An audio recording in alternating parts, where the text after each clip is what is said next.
Hey guys, Drifter here. Today we're going to be reviewing the new gaming laptop that I got from PowerNotebooks.com. This is an MSI model. I'm not going to try to recite the model numbers from memory. It's not terribly important. It's down there in the description. And I'm going to be giving you a sort of buyer's guide or shopper's guide for gaming laptops and for gaming desktops. That's one of the more common questions I get in my inbox. Is this a good computer? What computer would you recommend? What brand would you recommend? What features are important if I want to get an Elgato, if I want to get a Roxio, if I want to do commentary, if I want to do PC gaming, if I want to run Fraps or BO2 on PC? Many different questions. I'm going to try to help you out with those today, and we're going to be mixing and matching some reviews. In the very beginning of this, I should disclose my associations. I got a sort of sponsorship deal with PowerNotebooks.com. They sent me what I'll describe as an extremely heavily discounted laptop here in exchange for a review, so it was something that we're both happy with. But a review is a little bit bland and boring if we're just going to talk about stats, so I decided to do some other things. And the first question you're going to have for me right here is, why would you ever get a gaming laptop instead of a desktop? Because you know desktops are more powerful, and you're right. My gaming desktop is definitely much more powerful, but it's not quite as portable as this guy right here. So when I do something like go to LA, okay, don't judge me, Ozzy. When I do something like go to LA and take a trip to go see good old Infinity Ward, that's how I decorated the laptop, it's much nicer to bring a powerful laptop than it is to lug this guy around. I don't want to show up to the hotel. Hey guys, got an Ethernet port? Yeah, got a good place to put this in the room, maybe on top of the mini fridge? Not always a good idea. So sometimes it's nice to have a small but portable backup. Some of the places you can go with your laptop include the backyard, if you like to sit around all day and game but think the sun is somehow going to make your lifestyle healthy. Or maybe even in your car if you just have to watch Game of Thrones while you drive. It's a good idea. You should totally do it sometime. Nothing can ever go wrong! Hey, bud. Good boy. Alright, so now that we've discussed some of the reasons you might want a laptop, I'm going to go and hit the technical details kind of hard and fast on this one because they're linked down in the description, and I don't really want to talk about data transfer rates all day. The first thing I've got going on here is I chose to get a solid state drive and a data drive. I put my operating system and all the essential programs on the solid state drive because that makes it boot up super fast. We're actually going to show you that right now. This is how fast the computer boots up from a completely shut down state. I'm not waking it from hibernation, I'm not making it asleep, I haven't had it on, it's completely off and it's starting. It'll boot the operating system almost immediately, and because it's Windows 8 it'll ask me to sign in and use a password and show all my private information, but we're not doing that. We're keeping this part clean. Operating system is loaded, and we're at the desktop. That's a full boot. Everything's ready to go, and that's why I run solid state drives. Other programs also run very fast if they're installed on the SSD. If you're running an old school hard disk, things aren't going to start up that fast. They'll still probably start faster because Windows 8 does allow you to boot really fast, although it's not going to be quite that nice. I still put all my data on the HDD, which leads me to the next feature of the laptop, which I find to be important, and this is going to be important on any next generation technology that you look for, and that's USB 3.0 ports. I'm going to flop this around to the side, and can we refocus right down here on the super speed one? What that will allow you to do, get that in there, that will allow you to transfer data rate very fast and do something like clone your hard drive onto a backup hard drive, USB 3.0, or save all your footage and film or anything important.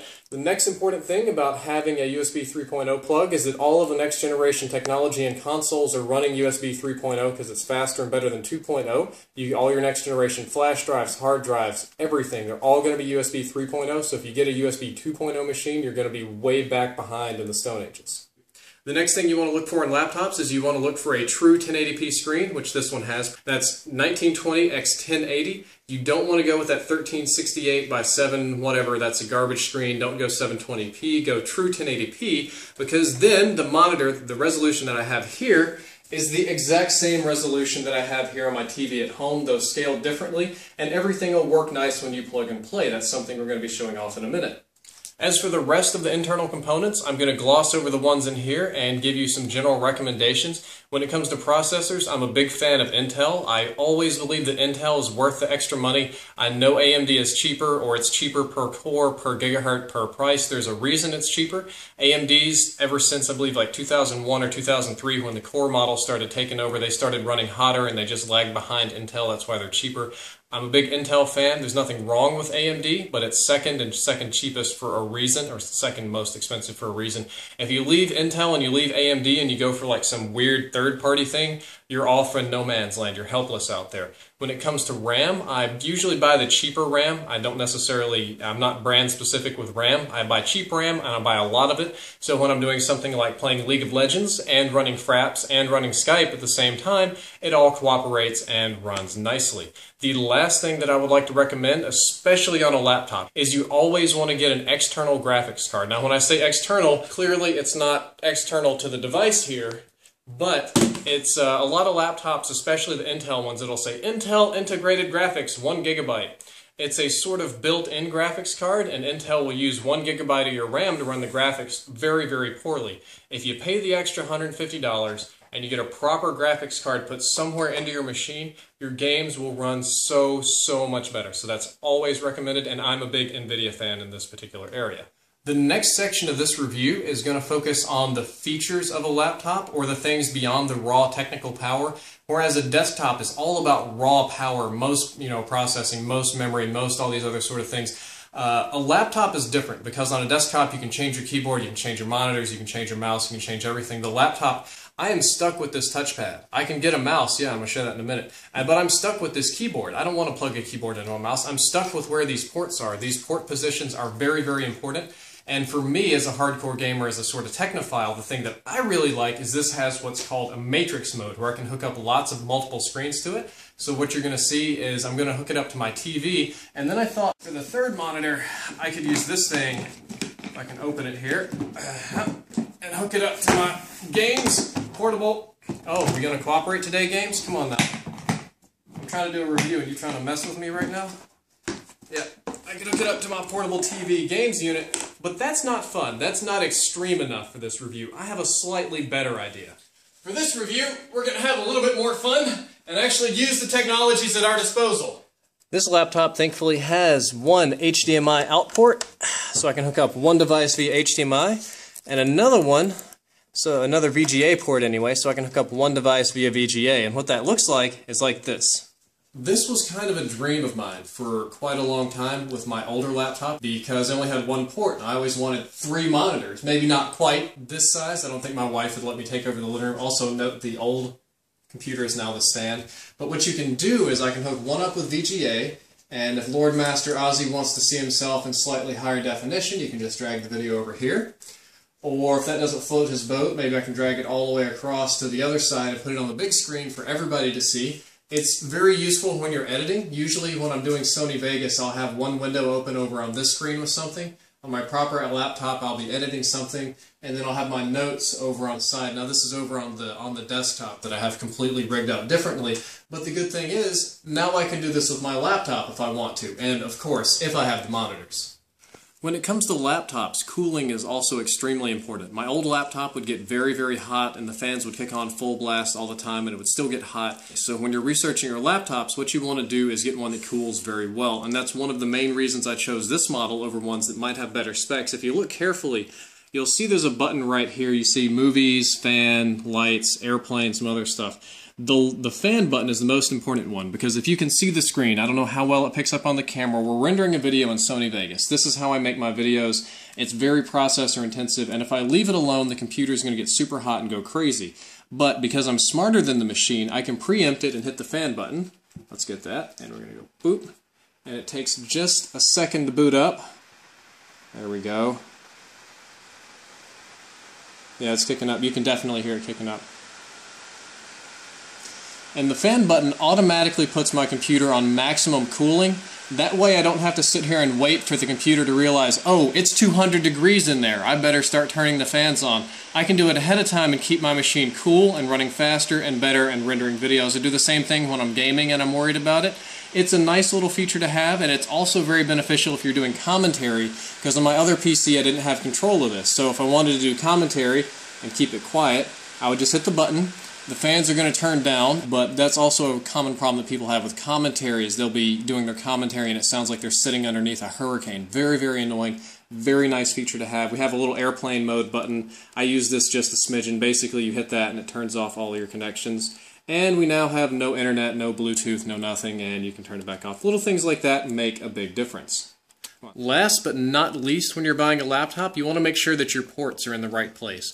For some reason, some people think it's smart to put all the USB ports on one side and all the audio ports on another, or vice versa. On this particular laptop, on what would be my right side, you can see the USB port. This is clearly for a mouse. If you had a USB mouse, you could then use it with your right hand. Imagine if this wasn't there and there was only audio ports, then on the other side, I would have to plug a mouse into the other side and loop the cable all the way around the back to go around, and it would be very, very annoying, so do be careful that can happen. Also, make sure that you've got plenty of audio ports. It's best to have several for speakers, for headset, for multiple things. Some have these little all-in-one ports that never really work properly. Avoid those. And make sure you've got plenty of ports on the back. Here you can see my third display port that I didn't use, Ethernet power, all these sort of things. Good fans, you want to make sure that your ports are in places to where they're not obstructive. When you plug things in, they don't bump your hands, where they make sense, and where they're not in the way. And the last thing, and this is something that my wife, who's filming, learned the very, very hard way, make sure you have good speakers. These, it's unfortunately difficult to test ahead of time. Check the brand of speakers, the audio. I have Dyna Audio, so these speakers are actually good. I've used them. My wife once bought a Lenovo laptop, and it was an excellent laptop for its day and age. If it still worked, it'd be a good laptop today. Its one critical flaw is that it had terrible speakers. So we'd watch a movie and everybody sounded like you couldn't hear anything. It was terrible, all mumbly. So we were always fooling around with little devices like this. This is something I got at E3 at the Splinter Cell booth. And if you get low quality speakers, you'll have to hook up some external speakers and plug them in your audio and do your settings on here and hope that it works right and use your external speakers. Make sure you get good speakers to begin with. So at the very end of this review and buyer's guide, you've got a few questions for me. Number one, did I get a good laptop? Yes, I did. I followed my own guide. I got a good laptop. I got it at a discount from PowerNotebooks.com. They're a very legitimate company. They specialize in gaming laptops, so if you're interested in them, there's links in the description. There's links all over the page you can click. I do like my MSI branded gaming laptop. I put this up here for brand recognition. But the most important takeaway is not that I like the product or that it's a good product. It's a sponsorship video. But that you learn something about how to shop for gaming laptops. And the biggest tip I can give you is to make sure that your interface devices and your features are good. If it's a desktop, I want you to look for processor, for raw power, for hard drive size, for RAM, and all that kind of stuff. But for a laptop, you must check your keyboard, you must check the ports, you must check the fans, you must check everything, because this doesn't really come apart easily. This is not easily upgraded, and this is the entire thing that you get. You have to be able to interact with this device comfortably, because if you can't, you're stuck with it, and you can't change it, and you have to deal with it. You want to get something good the first time around. Drifter out.